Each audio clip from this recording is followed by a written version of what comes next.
So this morning, the message that I want to share with you is a message of faith. So we want to see how we have received faith, what faith means, and how to maintain our faith. But that's not the sermon topic. The sermon topic today is our confession. Amen. That's why I wanted us to focus on our declaration so that we know what we're confessing. So let's just quickly look at faith. We're going to take it stepwise, and then we just work it through to the end, and hopefully the things will tie up in the end. Amen. So let's go to Hebrews 11 verse 1. So Hebrews 11 verse 1 tells us what faith is. If you're ready, we can go. So now faith is the substance of things hoped for, the evidence of things not seen. For by it elders obtained a good testimony. Amen. So if you look at it in the natural, how can faith, be what it is? If we look at, when we grew up, it said, seeing is believing. The old people used to say, sien is glo. Seeing is believing.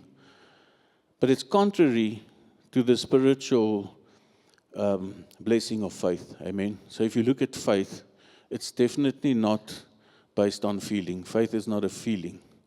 So here we can see that it's the evidence of things not seen. Amen. So, if you can believe that the things that you can't see will manifest, it can only happen by the word of God and Jesus Christ. So that is what faith is. Okay? It's going into the unseen, where our natural always says, I want to be able to touch something. I want to see the results. I want to feel it. It's sense-based. It's flesh-based.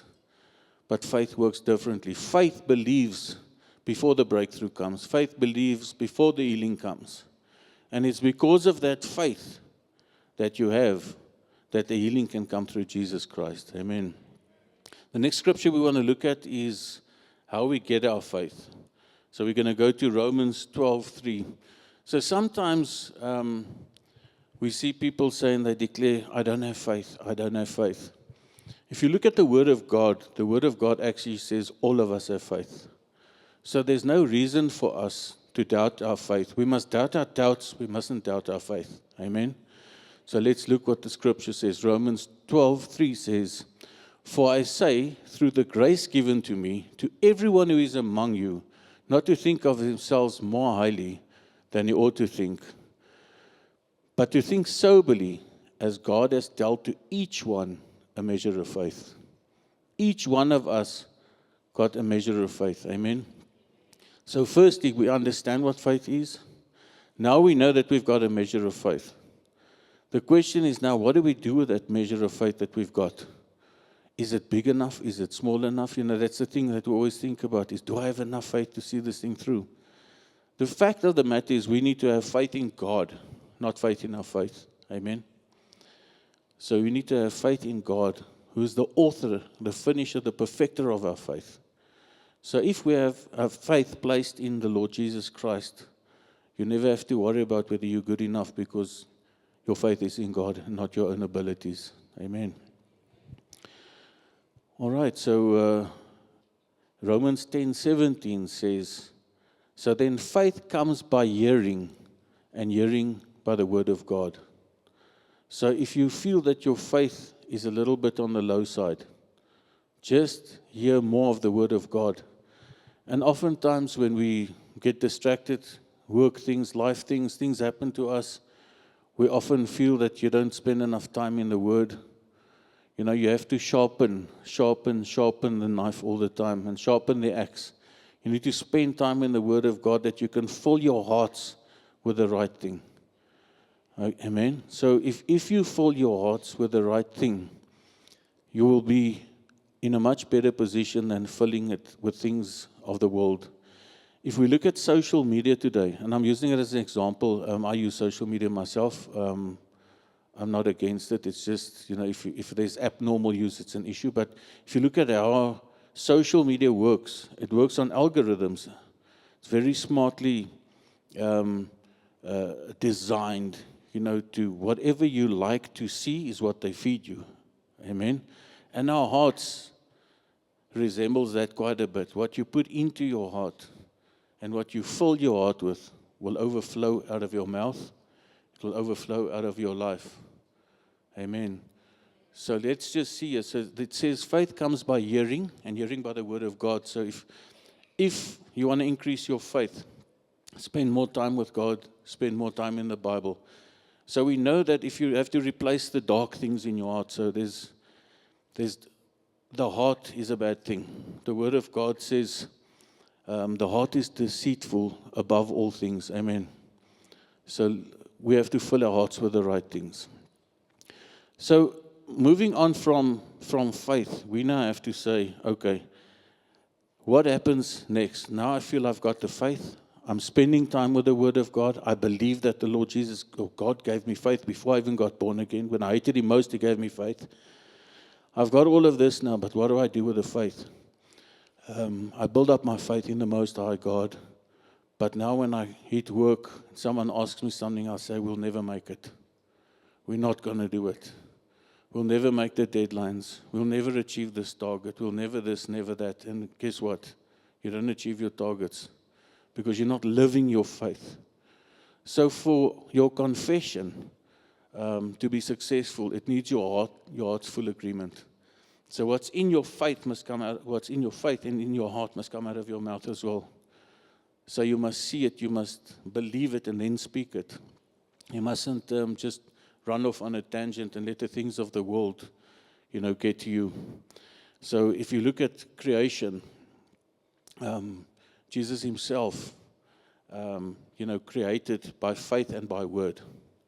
So if we go, I want to share one more scripture with you, or a few scriptures. They're all from Hebrews 11. So Hebrews 11 is a faith chapter. So you can go and read that chapter.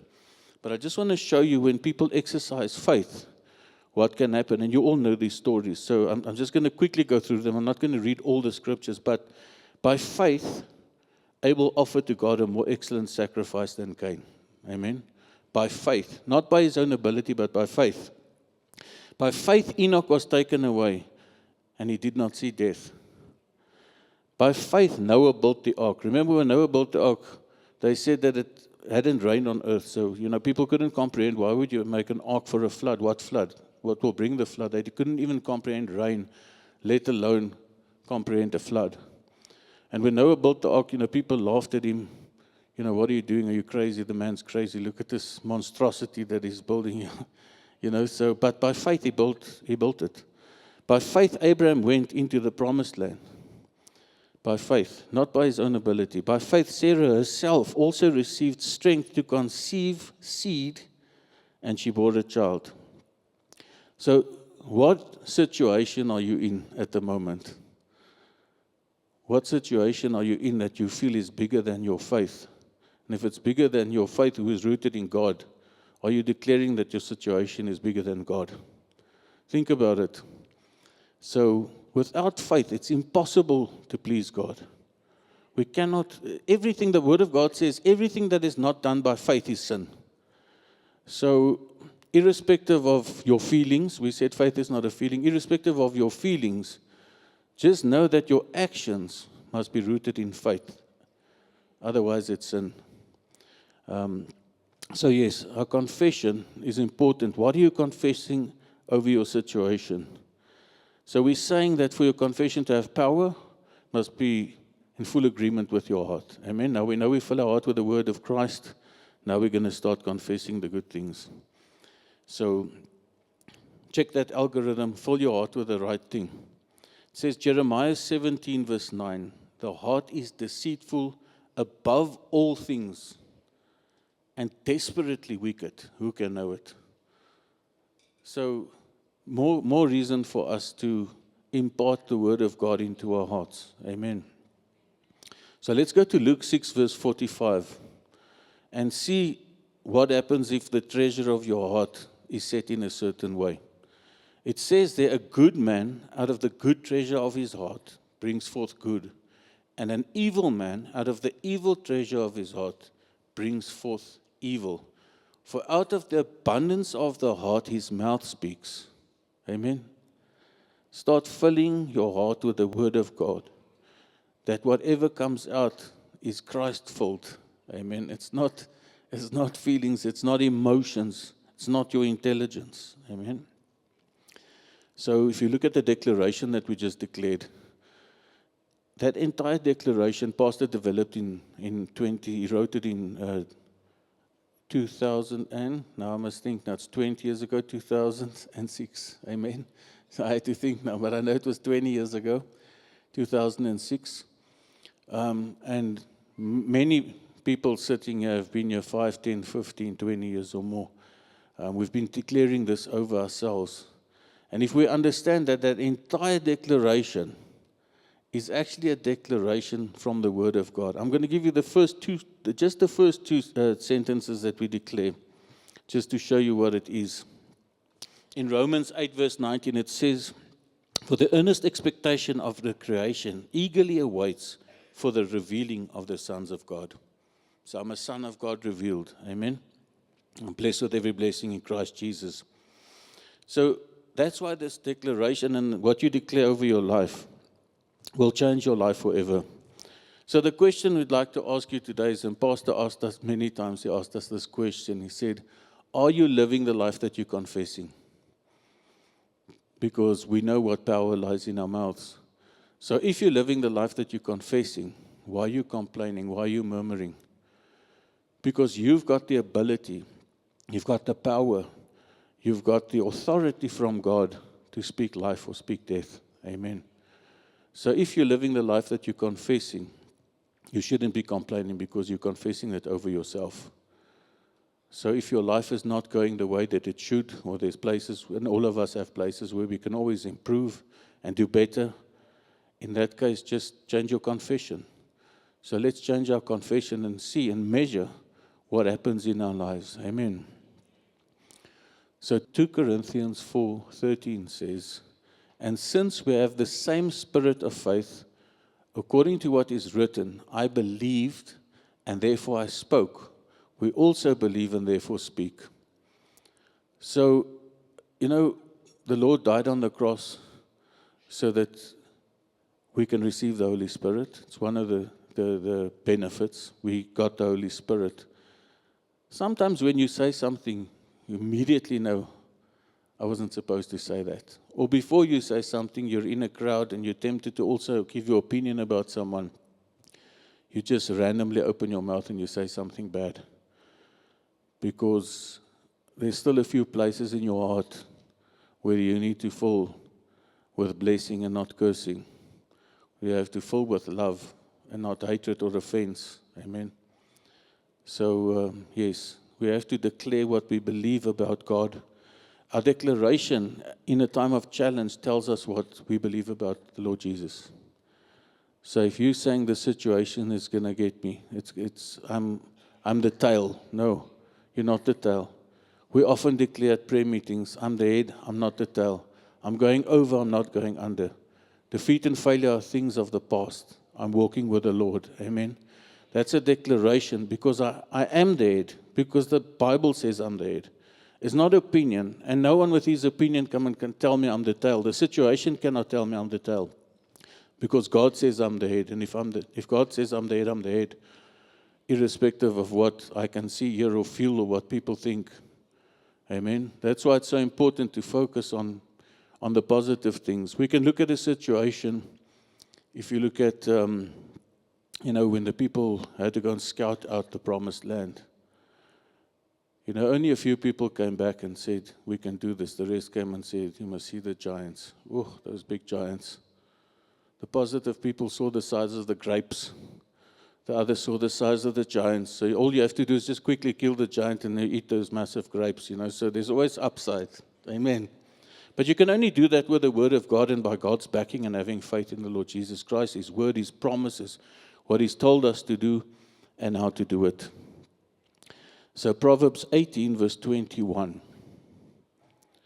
If we just go there quickly, Proverbs 18:21 says, "Death and life are in the power of the tongue, and those who love it will eat its fruit." So to give you an example, I'm not going to mention names, but many years ago we just finished the church building. and we had a men's prayer on a Thursday night, as it's normal prayer now. We were standing, there was a veld fire there in this dry area, right there next to the fence. So we don't know what it is. We don't know if the fire can jump. We don't understand our own spot yet.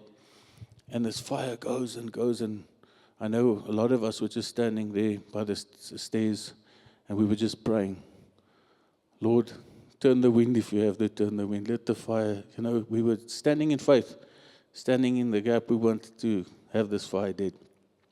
And you could see it going down slowly, but it was still moving, so it was coming from my left side to my right side there. And there was still a few little flames there. And someone said, this fire just doesn't want to stop. And immediately, the flames went, it just went crazy. And Pastor said, there's a lesson to learn out of this, is that power of life and death that's in your tongue. So and oftentimes we do that. We make what we think is an insignificant comment, but it has an extraordinary effect in the spirit. Amen. So watch what you say. I have to work on it all the time, and I'm sure all of us have to work on our tongues and our hearts because it's so deceitful and so bad. Amen. So what we declare in our situation is very important. So if we look at Daniel, we're just going to use Daniel as an example. If we go to Daniel 6, verse 1. So Daniel 6, verse 1 to 4, it talks a bit about how Daniel was, okay? His character traits and things. So it says, it pleased Darius to set over the kingdom 120 satraps, to be over the whole kingdom, and over these 3 governors, of who Daniel was one. And the satraps might give account to them, so that the king would suffer no loss. Then this Daniel distinguished himself above the governors and satraps, because an excellent spirit was in him. And the king gave thought to setting him over the whole realm. So the governors and satraps sought to find some charge against Daniel concerning the kingdom. But they could not find charge or fault, because he was faithful, nor was there any error or fault to be found in him. Amen. So if you think about it, that's a great character trait. Amen.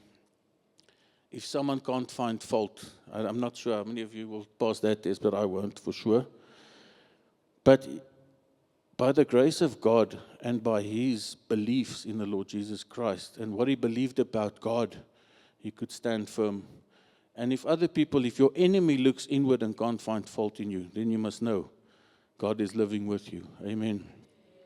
So sometimes you don't do anything wrong, but people accuse you and they want to throw you in a lion's den. Amen. You've done nothing wrong. Daniel did nothing wrong. They couldn't find anything against him. Yet they wanted to destroy him because they were probably envying his levels of faith, his levels of commitment, his levels of excellence. Amen. So if you look at Daniel 6, verse 10, it says, now when Daniel knew the writing was signed, he went home.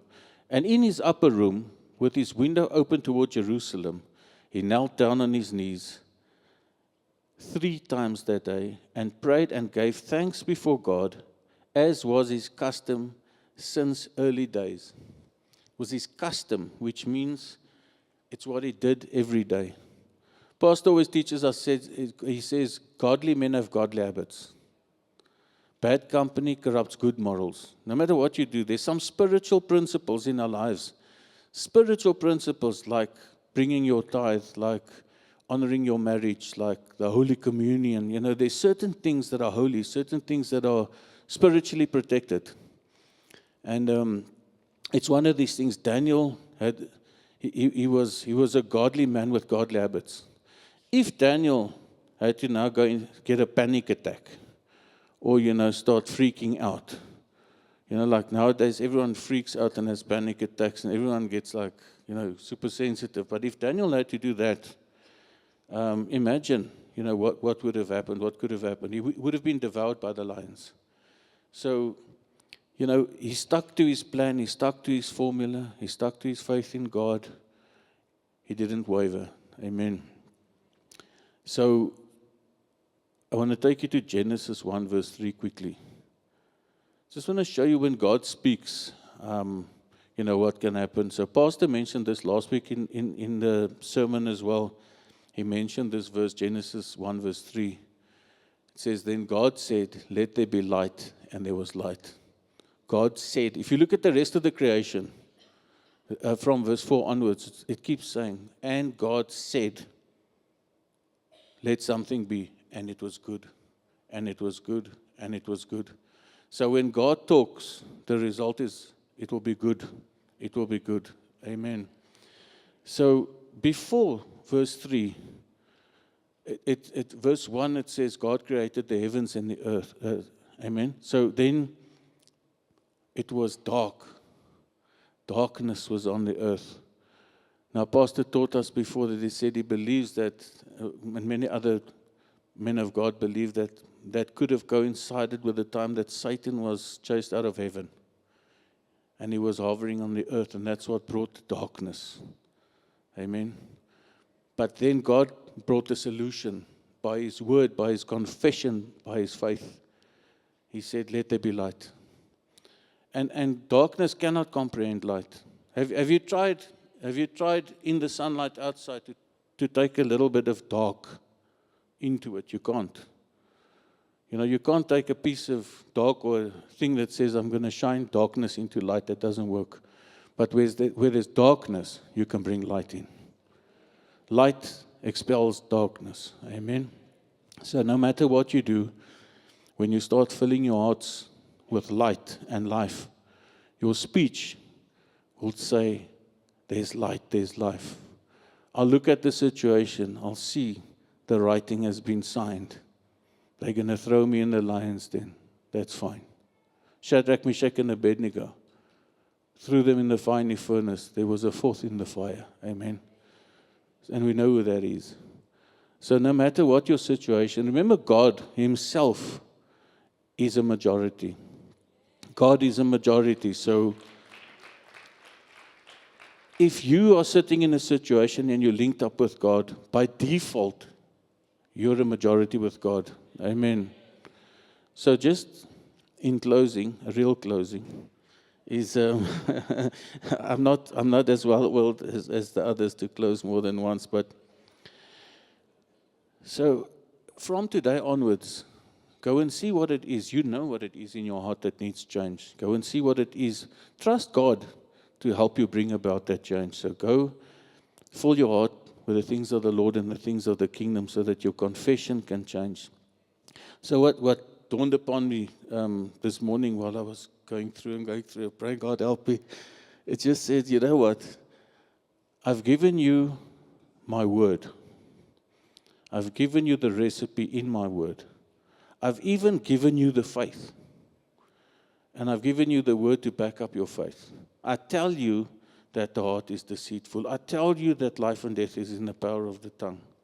I do everything. I send my son to die on the cross for you, so that your sins could be forgiven, so that your situation can be better, so that you can receive the Holy Spirit to understand the word that I give you, to guide the way that you go, to guide the way that you speak, to guide the way that you think. I've given you everything, but we have to remember we have our part to play. Amen. So go out, make a difference, and play your part.